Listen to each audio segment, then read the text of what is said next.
সবাইকে আসসালামু আলাইকুম। আজকে 8 তারিখ। আমি আজকে রাতের ফ্লাইটেই যাচ্ছি ওমরাতে, কিন্তু সকালে দেখলাম আসিফ মাছরাঙা টেলিভিশনে আমার সম্পর্কে কিছু বাজে মন্তব্য করেছে।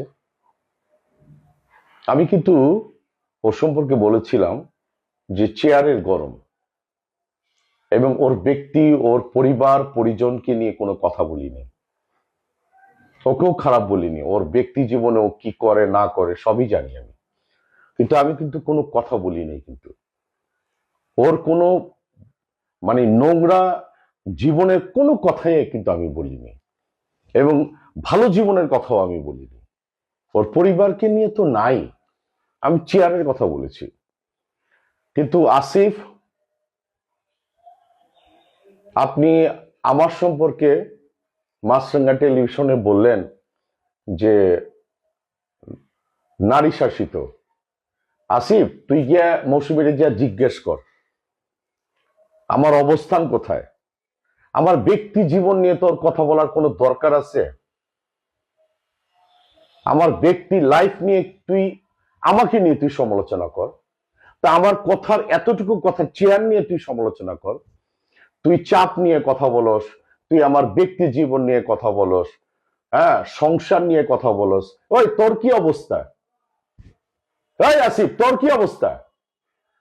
তুই আমার নিয়ে কথা বলস? হাতটা দেখছস?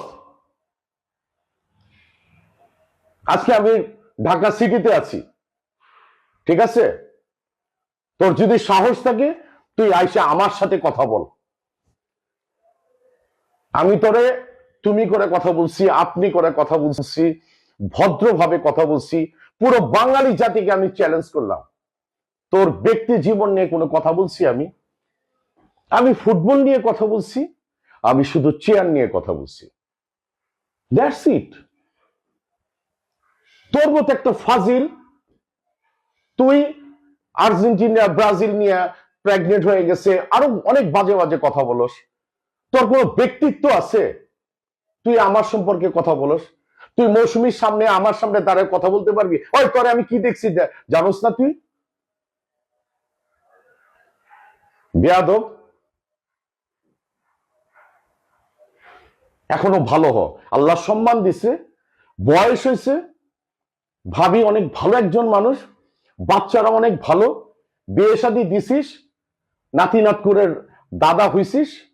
ভালো হ, ভদ্র হ, ব্যক্তি জীবন নিয়ে কথা বলবি না আসিফ, একদমই না। এগুলি ভালো না। আমি কি না আসি না আসি, তোর ম্যাডামরে যে জিজ্ঞেস কর, ঠিক আছে? বেয়াদব।